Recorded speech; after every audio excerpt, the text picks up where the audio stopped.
आमच्या सर्वांचे मार्गदर्शक, आमचे नेते, देशाचे केंद्रीय मंत्री आदरणीय नितीनजी गडकरी साहेब यांच्या संकल्पनेतून सातत्याने गेले 8 वर्ष जो खासदार क्रीडा महोत्सव नागपूरमध्ये संपन्न होतो,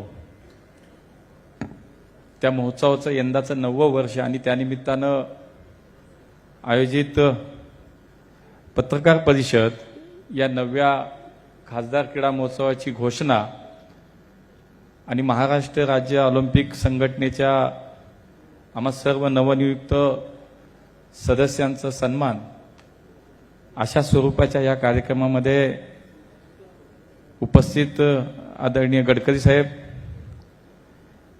व्यासपीठावरती उपस्थित माझे मित्र आणि या खासदार क्रीडा महोत्सवाचे निमंत्रक, नागपूरचे माजी महापौर, आमचे माजी आमदार आणि माझ्याबरोबर आता महाराष्ट्र राज्य ऑलिम्पिक संघटनेमध्ये उपाध्यक्ष म्हणून जे काम पाहतात ते माननीय संदीपजी जोशी, व्यासपीठावरती उपस्थित माजी खासदार आणि आमच्या कुस्ती संघटनेचे राज्याचे अध्यक्ष रामदास भाऊ तडस, या शहराचे भारतीय जनता पार्टीचे अध्यक्ष आणि मी आणि त्यांनी एकत्र एका वेळेला महापौर म्हणून आम्ही दोघांनी काम केलं ते आमचे दयानंदजी, आमदार खोपडेजी, आमच्या संघटनेचे सरचिटणीस संजय शेटेजी, आमच्या स्मिताताई यादव, या ठिकाणी उपस्थित मनोज भोरे, व्यासपीठावरती उपस्थित पियुष आणि मोठ्या संख्येने उपस्थित सर्व क्रीडाप्रेमी पत्रकार बंधू आणि भगिनींनो, मला मनापासनं साहेबांचे आभार या ठिकाणी व्यक्त करायचे आहेत की खऱ्या अर्थानं या राज्यातील क्रीडा संस्कृतीला एक प्रोत्साहन देण्याचं काम सातत्याने गेले 8 वर्ष साहेब आपल्या या खासदार क्रीडा महोत्सवातनं आज होताना दिसतं. माझ्यासारखा कार्यकर्ता सुद्धा जेव्हा पहिल्यांदा क्रीडा महोत्सव घ्यायची मी निर्णय मागच्या वर्षी केला तेव्हा मी संदीप जोशींना भेटलो आणि तुम्ही काय काय करता ते सांगा, त्याच्यातलं किती मला जमेल हे मला माहित नाही, पण मी तसाच प्रयत्न करणार आहे असं मी त्यांना सांगितलं. मी काय तुमच्या इतक्या भव्य स्वरूपात होणाऱ्या क्रीडा महोत्सवाचा मी निश्चितपणे तिथपर्यंत जाऊ शकलो नाही, पण मला याचा आनंद आहे की मी तुम्हाला बघून, तुमचा हा महोत्सव बघून पुण्यामध्ये सुद्धा एक चांगल्या प्रकारचा खासदार क्रीडा महोत्सव आम्ही संपन्न करू शकलो. कारण शेवटी चांगल्या गोष्टीचं अनुकरण करावं, चांगल्या गोष्टी पाहाव्यात आणि त्याच्यातनं कधी शिकावं आणि अशा ह्या संस्कारातनं आम्ही सगळे मंडळी आलो. आणि त्यामुळे आपण क्रीडा महोत्सव म्हणून ज्या पद्धतीनं या ठिकाणी गेले 8 वर्ष सातत्यानं हा प्रयोग करताय, म्हणजे मागच्या वर्षी जेव्हा संदीपजी आता सांगत होते, मागच्या वर्षीच्या महोत्सवात तर कमीत कमी जवळपास 80,000 खेळाडूंचा सहभाग आणि 60 प्रकारचे वेगळे वेगळे क्रीडा प्रकार यांचा समावेश या स्पर्धेमध्ये होता. सर्व खेळाडूंचा या ठिकाणी विमा उतरवला गेला. अशा सर्वार्थानं एक यशस्वी स्पर्धा म्हणून आज देशामध्ये सर्वत्र खासदार क्रीडा महोत्सव होतो, देशाच्या कानाकोपऱ्यात होतो. पण मी तुम्हाला अनुभवानं सांगतो, माझा प्रवास काही ना काही कामानिमित्ताने जे मला माझी जबाबदारी पक्षाने दिली आहे, साहेबांनी आम्हाला सगळ्यांना जी जबाबदारी दिली आहे, त्यातनं जो काही देशभर मी प्रवास करतो, अशी स्पर्धा देशात कुठेच होत नाही. इतकी मोठी स्पर्धा, इतकी भव्यता, इतकी चांगली बक्षिसं आणि अशा प्रकारचं एक चांगलं व्यासपीठ या निमित्तानं माननीय गडकरी साहेबांच्या माध्यमातून या महाराष्ट्रातल्या क्रीडा क्षेत्राला एक नवी रूप देण्यासाठी, एक नवा आधार म्हणून, एक नवी ऊर्जा देण्यासाठी म्हणून आज अशा प्रकारचा महोत्सव होतो. खरं तर या महाराष्ट्राला एक मोठी क्रीडा परंपरा आहे, या महाराष्ट्राला क्रीडा क्षेत्राचा मोठा वारसा आहे. आज आपण जर पाहिलं तर व्यासपीठावर सुद्धा बसलेल्या आमच्या स्मिताताई ह्या ध्यानचंद पुरस्कार प्राप्त आहे. अशा या महाराष्ट्राने अनेक ऑलिम्पियन दिले, अनेक राष्ट्रकुल स्पर्धेतले पदक विजेते दिले, अनेक एशियन स्पर्धेतले पदक विजेते या महाराष्ट्राने देशाला दिले. अशा या क्रीडा संस्कृतीला निश्चितपणे पुढच्या काळामध्ये समृद्ध करण्यासाठी म्हणून अशा क्रीडा महोत्सवाचा हा महत्वाचा हा भाग याच्यामध्ये निश्चितपणे होईल. कारण मागच्या काही काळामध्ये ही शोकांतिका नक्की आहे.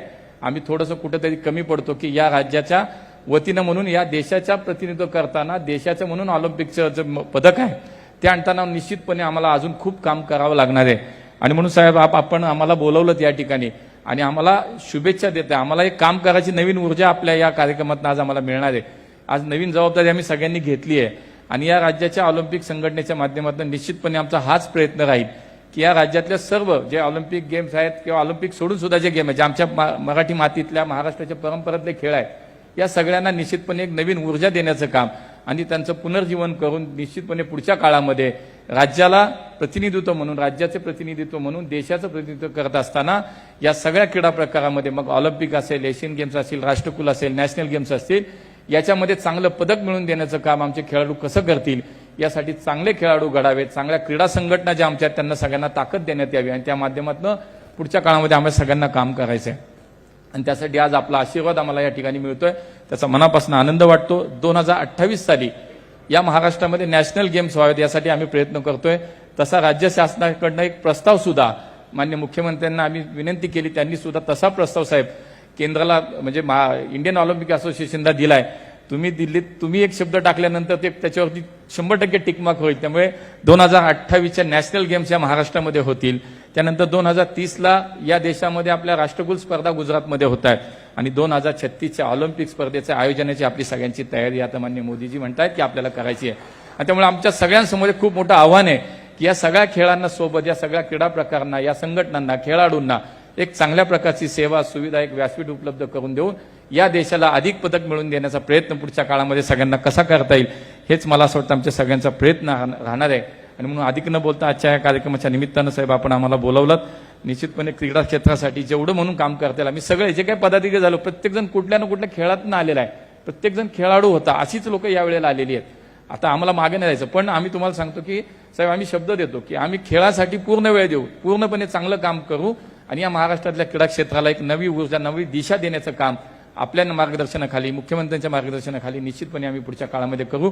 त्यामुळे अशा स्पर्धा आपण जे घेतात त्याच्यातनंच हे खेळाडू घडतात, त्यातनं एक चांगलं व्यासपीठ मिळतं. त्यामुळे या ठिकाणी राज्यस्तरीय, राष्ट्रीय स्तरावर आणि आंतरराष्ट्रीय स्तरावरती एक चांगले खेळाडू निश्चितपणे घडतात. 80,000 खेळाडू जेव्हा खेळतात त्याच्यातनं मला असं वाटतं कमीत कमी 100-200 तर खेळाडू असे निघतील की ती या देशाला पदक मिळवून देण्याच्या क्षमतेचे असतील आणि यातूनच ते घडतात, यातूनच निर्माण होतात. त्यामुळे मनापासून साहेब आपल्या या सगळ्या कार्यक्रमांना आमच्या वतीनं खूप खूप शुभेच्छा देतो. आपले आशीर्वाद आमच्यासोबत असेच कायम राहू देत. आम्ही निश्चितपणे चांगलं काम करायचा प्रयत्न करू. या महाराष्ट्राच्या क्रीडा क्षेत्राला एक चांगली दिशा आणि ऊर्जा मिळवून देण्याचं काम पुढच्या काळामध्ये आमचं नक्की राहील. खूप खूप मनापासून धन्यवाद. जय हिंद, जय महाराष्ट्र. सर्वप्रथम महाराष्ट्र ऑलिम्पिक असोसिएशनचे अध्यक्ष, माझे सहकारी, पुण्याचे खासदार आणि आपल्या हवाई खात्याचे राज्यमंत्री आदरणीय मुरलीधर मोहोळ आणि त्यांच्या नेतृत्वाखाली काम करणाऱ्या सगळ्या ऑलिम्पिक महाराष्ट्र पदाधिकाऱ्यांचा आणि त्यांचा आपण सत्कार केलेला आहे. मी आपल्या सगळ्यांच्या वतीने, नागपूरच्या जनतेच्या वतीने आणि विशेषतः आपल्या इथल्या सर्व खेळाडूंच्या वतीने या सगळ्यांचं मनापासून अभिनंदन करतो. यांना खूप खूप शुभेच्छा देतो. त्यांच्या नेतृत्वाखाली आणि मार्गदर्शनाखाली महाराष्ट्रातल्या क्रीडा क्षेत्रामध्ये उत्तम आणि चांगलं कार्य होईल असा मला विश्वास आहे. त्यामुळे या सगळ्या पदाधिकाऱ्यांना मनापासून धन्यवाद. आपला हा जो क्रीडा महोत्सव आहे हा महानगरपालिकेच्या निवडणुकीची आचारसंहिता लागल्यामुळे आपण दरवर्षी डिसेंबर-जानेवारी महिन्यात हा करायचो, पण त्यावेळी आपण काही करू शकलो नाही. कारण मागच्या वर्षी आपण 80,000पेक्षा जास्त खेळाडू, 1.5 कोटीचे बक्षिसं, 6,000 पंच आणि जवळपास 65 खेळ असं भव्य आयोजन केलं होतं. पण यावेळी आता आयोजन करण्यामध्ये अडचण आली की ऊन खूप वाढलं आहे. त्यामुळे मागच्याच वर्षी एकदा आपण जेव्हा 5,000 ज्येष्ठ नागरिकांची धावण्याची स्पर्धा घेतली होती तेव्हा अचानक एका ज्येष्ठ नागरिकांचा 84 वर्षाचे होते, त्यांचा मृत्यू झाला होता. त्यामुळे सगळ्यांच्या मनात भावना होती की या एवढ्या उन्हाळ्यात आपण ही स्पर्धा घेणं योग्य होईल की होणार नाही. मग त्याच्यावर मार्ग काढला की आपण यावर्षी स्पर्धाच घेतल्या नाही तर हे काही बरोबर होणार नाही आणि त्यामुळे आपण ही स्पर्धा यावर्षी घेऊ. पण संध्याकाळी 6 ते रात्री 10 आउटडोअर खेळ जे असतील ते करून आपण स्पर्धा घेऊया, जेणेकरून उन्हाचा त्रास होणार नाही आणि कुठली अपरिहार्य घटना होणार नाही. आणि त्यामुळे आपण 31 मे ते 7 जून रोजी या दिवसात ही स्पर्धा होणार आहे. मला अतिशय आनंद आहे की या महोत्सवाकरता उद्घाटक म्हणून आपले फिल्म अभिनेते सुनील शेट्टी हे 31 तारखेला या स्पर्धाचं उद्घाटन करणार आहे. आपल्या या स्पर्धांमध्ये यावर्षी निश्चितपणे आपल्या भागातून मोठ्या प्रमाणात खेळाडू भाग घेतातच, पण ज्यावेळी आपण भाग घेतो त्यावेळी आपल्यासारखे विदर्भात देखील काम करणारे अनेक लोक आहेत. आदरणीय माजी खासदार वर्धेचे रामदास तडस इथे आहेत. ते स्वतः कुस्तीचे उत्तम खेळाडू होते आणि त्यांनी अनेक स्पर्धा देवळीला वर्धा जिल्ह्यात ते घेतात. त्यामुळे आपला प्रयत्न होता की या काही स्पर्धा विदर्भातल्या खेळाडूंना नाराजी होती की आम्हाला या स्पर्धेत तुम्ही इन्क्लूड करा, परंतु यावेळी आपण उन्हामुळे आपल्याला अनेक लोकांना संमेलित करणं आणि अनेक खेळ घेण्यामध्ये जी अडचण आहे त्यामुळे त्या सगळ्यांची मी मनापासून क्षमा मागतो. यामध्ये आपल्याकडे यावर्षी कुस्ती आहे, खो खो आहे, बॅडमिंटन आहे, ॲथलेटिक्स आहे, कबड्डी आहे, बास्केटबॉल आहे, चेस आहे, कॅरम आहे, व्हॉलीबॉल आहे, योगासन आहे, जिम्नॅस्टिक आहे, स्केटिंग आहे, टेबल टेनिस आहे आणि सॉफ्टबॉल आहे. या खेळांचा समावेश होणार आहे. आणि या सगळ्याबरोबर नागपूरच्या जनतेचाही पण मोठा सहभाग होतो. मी नागपूरचा खासदार म्हणून असा ठरवलं होतं की आपल्या नागपूरमध्ये कमीत कमी 1 लाख खेळाडू रोज संध्याकाळी मैदानावर खेळू शकले पाहिजे, एवढ्या फॅसिलिटी इन्फ्रास्ट्रक्चर आपल्याला तयार करायचं आहे.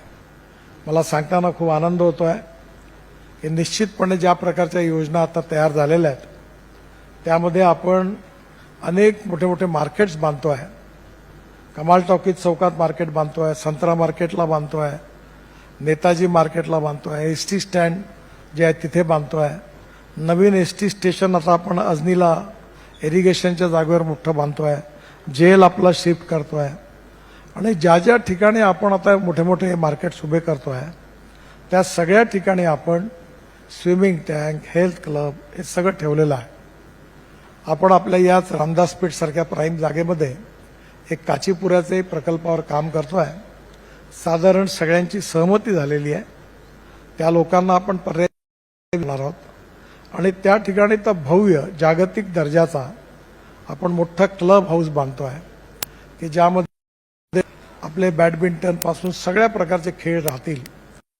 माझा आग्रह असा आहे कमीत कमी पैशामध्ये गरीब माणसाच्या मुलाला हे सगळ्या खेळायला मिळालं पाहिजे. स्टँडर्डचे टँक आपण नागपुरात करणार आहोत आणि हे नागपूरच्या सर्व भागात त्याच दृष्टीने आपण स्पोर्टला प्रोत्साहन देण्याकरता त्या नागपूरच्या 4ही दिशेला 4 क्लब आपण निर्माण करायचं ठरवलं होतं. आणि जरी क्लब जरी नाव असलं तरी त्यावर या सगळ्या खेळाडू हजारो खेळाडू खेळू शकले पाहिजे अशा व्यवस्था आपण जवळपास निशुल्क द्यायच्या आहेत. त्यातले 2 प्रकल्प आता जवळपास मार्गी लागले आहेत. एक आपल्या इथे वाडीला 9 एकर जागा वनराई फाउंडेशनची होती स्पोर्ट्स करता क्लब करता. त्या ठिकाणी आता आपण डिझाईन पक्क झालेलं आहे आणि त्या ठिकाणी एक मोठा क्लब आपण तयार करतो आहे. आणि दुसरा क्लब आपण मेंबरशिप तयार करून त्यांनी पण गरीब लोकांकरता खेळाच्या फॅसिलिटी द्यायच्या, त्याची व्यवस्था करायची. तो एक पूर्व नागपूरमध्ये कृष्णा खोपडे आपले आमदार इथे उपस्थित आहेत. त्यांनी नंदननंतर पुढे रिंग रोडपर्यंत स्वामीनारायण एक मोठा रोड मंजूर केला आहे.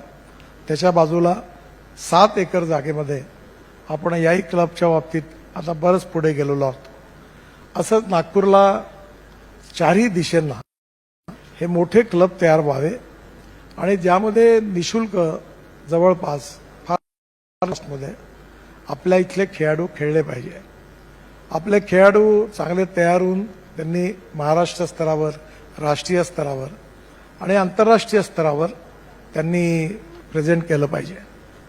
मला मुरलीधर मोहोळ यांना एक विनंती करायची आहे की आपल्या महाराष्ट्रात ट्रायबल डिस्ट्रिक्ट आहेत आणि आपण आपले जे लक्ष्मणराव मानकट ट्रस्टतर्फे आपण 1200 शाळा या सिरोंच्या, एटापल्ली, अहेरी जिथे जाणंही कठीण आहे अशा भागात चालवतो. 32,000 आदिवासी मुलं आपल्या शाळांमधून शिकतात आणि आता त्यांना त्या ठिकाणी आपण 1,00,000 आदिवासी मुलं आणि 5,000 शिक्षक, आता 1400 शिक्षक आहेत.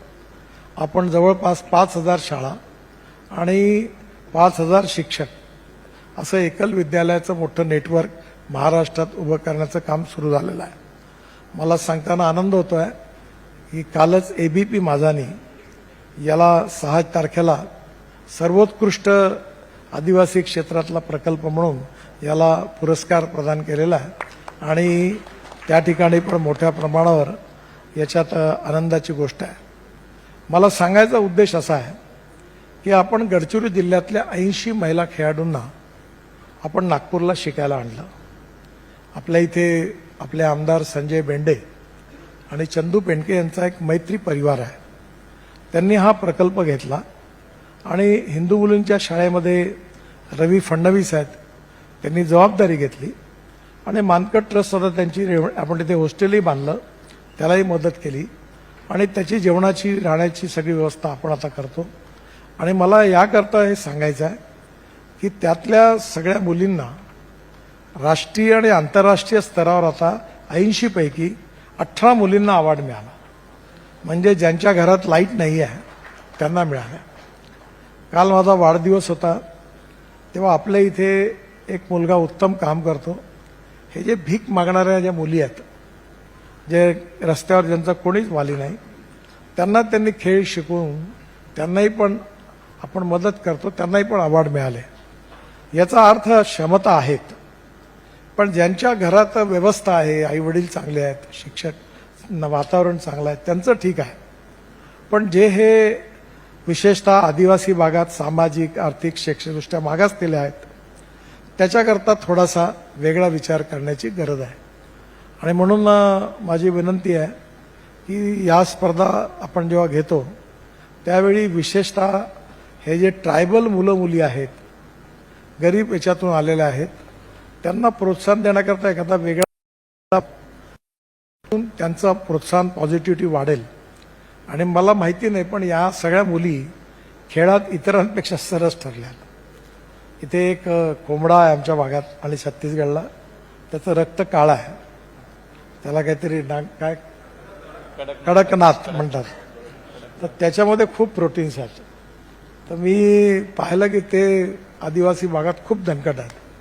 मला काल हल्दीरामचे मालक भेटायला आले होते आणि मी त्यांना विनंती केली की आमच्याकडे विदर्भात सोयाबीन होतं आणि त्याचं तेल काढल्यानंतर त्याच्यात 49% प्रोटीन आहे. आणि मी त्यांना अशी विनंती केली की प्रोटीन मिळालं तर ताकद येते. आणि आजकाल आपण सगळ्यांनी लक्षात ठेवा, मी खूप उशिरा लक्षात आलं माझ्या, की हेल्थ हीच वेल्थ आहे. कारण किती ज्ञान असेल, कितीही मोठी सत्ता असेल, कितीही मोठी संपत्ती असेल आणि किती सगळ्या गोष्टीमध्ये सौंदर्य असेल, तरी ज्याची प्रकृती बिघडते, या चारही गोष्टी काही कामाच्या नाही. आणि म्हणून आपली हेल्थ, आपलं आरोग्य चांगलं ठेवायचं असेल तर रोज व्यायाम केला पाहिजे. आता संदीप इतकं रोड नका होऊ, पण मी पण रोज करतो आणि रोज सकाळी उठून 2.5 तास मी व्यायाम करतो, प्राणायाम करतो, त्याशिवाय खालीच नाही येत काही हो. आणि मग आपल्या जीवनात आपल्या घरातला आनंद द्विगुणित करायचा असेल तर आपली मुलं खेळली पाहिजे. दुर्भाग्य आहे की आजकाल मोबाईल हातात घेऊन दिवसभर आपल्यासमोर बसले असतात. आपल्याला राग येतो पण बोलता येत नाही. त्यांच्या हातातला मोबाईल हिसकला तर रागवतात. आणि म्हणून येणाऱ्या काळात आपली पिढी, आपल्याला खऱ्या अर्थाने तिचं भविष्य उत्तम करायचं असेल तर ती मैदानावर खेळली पाहिजे. आणि तेही आपले भारतीय खेळ जे आहेत, कबड्डी आहे, खो खो आहे, धावणं आहे, स्विमिंग आहे, या सगळ्यातून व्यक्तिमत्व तयार होतं. आणि एवढंच नाही, स्पोर्ट्समन स्पिरिट या शब्दाचा अर्थ केवळ खेळ आहे, एंटरटेनमेंट नाही आहे. आणि म्हणून आज खासदार क्रीडा महोत्सव हा उद्देश त्यामागे होता. कारण जनतेने मला जेव्हा निवडून दिलं तेव्हा जनतेची सर्वांगीण प्रगती आणि विकास झाला पाहिजे. ज्याला आजच्या भाषेत डोमेस्टिक हॅपी ह्युमन इंडेक्स म्हणजे सुखांक म्हणतात. आणि म्हणून चांगले कार्यक्रम झाले पाहिजे, चांगली भजनं लोकांनी केली पाहिजे, चांगल्या प्रकारे आपण शेतकरी असेल तर सगळ्यांकरता कार्यक्रम करतो. त्यातला हा आपला क्रीडा महोत्सव आहे. आणि खरं म्हणजे आपण सगळेजण मेहनत करता. आता मी खासदार असल्यामुळे माझा फोटो येतो, पण माझं श्रेय खूप कमी आहे. ही सगळी मंडळी स्टेजवर बसलेली आणि तुम्ही सगळे असोसिएशनवाले रात्रंदिवस मेहनत करतात आणि त्यातून हा यशस्वी होतो आणि अतिशय खेळाडू आनंदाने भाग घेतात. मी हा महोत्सव असताना रोज संध्याकाळी मैदानावर वेगळा जातो आणि त्यांच्या चेहऱ्यावर एवढी खुशी असते की ती बघून मनालाही पण खूप समाधान प्राप्त होतं. यावर्षी आपला हा थोडासा उन्हामुळे अडचणीचा आहे, पण 6 महिन्यांनी पुन्हा वेळ येईल. ऑक्टोबर नंतर नोव्हेंबर डिसेंबरमध्ये आपण पुन्हा भव्य करूया. पण यावेळी गॅप पडू नये, कारण आपण ज्यांना स्पॉन्सरशिप मागतो तिथे गॅप पडली तर पुढच्या वेळी पुन्हा मागण्यामध्ये अडचण होते. त्याचं बरोबर आहे, दरवर्षी लागू आहे. म्हणून मी म्हटलं आपण जर ठेवलं तर गॅप पडेल. म्हणून या सगळ्या विचारातून थोडा बहुत कमी प्रमाणात का होईना पण हा व्हावा आणि म्हणून आपण याचं आयोजन करतोय. आपण सगळ्यांनी याला प्रतिसाद द्यावा. मुरलीधर मोहोळ यांच्या नेतृत्वाखाली आपल्याला सगळं मार्गदर्शन आणि सहकार्य आणि समर्थन नक्कीच पूर्णपणे मिळेल. आणि मुरलीधरांना मी विनंती करीन की आज तर तुम्ही आलात, पण आमच्या समारोपाच्या कार्यक्रमालाही पण आपण जरूर या. आपल्या हस्ते या मुलांचं कौतुक करताना आम्हाला खूप आनंद होईल. आणि म्हणून पुन्हा एकदा ऑलिम्पिक असोसिएशनच्या मुरलीधरजी, सगळे पदाधिकारी यांना मनापासून धन्यवाद. आपल्या निर्णय असोसिएशन ज्यांना जे याच्यात विशेष रूपाने ज्यांचा रोल महत्त्वाचा आहे त्यांना, जे पंच आहेत, मागच्या वेळी 6000 पंचच होते. मला आकडा यावेळी पाठ आहे की आम्ही कोट शिवायला गेलो तो करोडोमध्ये, बनियन घ्यायला गेलो तो करोडोमध्ये, कारण खेळाडूंना चांगलं दिलं पाहिजे असा प्रयत्न होता. म्हणजे या सगळ्यातून खेळाडूंनी पुढे येऊन उत्तम चांगला खेळाडू बनावं भविष्यात, या ह्याच्यात खूप यशस्वी हा कार्यक्रम आहे. आणि म्हणून पुन्हा एकदा सगळ्या असोसिएशनला मी धन्यवाद देतो. आमची जी समिती आहे, संदीप ज्याचा प्रमुख आहे, त्यांच्याबरोबर आंबुलकर आहे, तोही खूप मेहनत घेतात. या सगळ्यांच्या पदाधिकाऱ्यांचं समितीचंही पण मनापासून अभिनंदन. आणि आपण सगळ्यांनी या स्पर्धेचा आनंद घ्यावा. आणि विशेषतः वर्तमानपत्रातील जे आपले पत्रकार आहे, डिजिटल मीडियामधले आहेत, प्रिंट मीडियामधले आहेत, त्या सगळ्यांनी या खेळांना आणि खेळाडूंना खूप प्रसिद्धी द्यावी. आणि याच्यापासून प्रेरणा मिळून अनेक लोकांनी खेळाच्या याच्यात भाग घ्यावा. हे जे मिशन आहे ते आपल्या सहकार्याशिवाय यशस्वी होऊ शकत नाही. आपण सगळ्यांनी सहकार्य करावं अशी विनंती करतो. काही मोजके प्रश्न असतील तर पत्रकार असतील त्यांचं उत्तर देऊन मग आपण सगळ्यांना जेवण करायचं.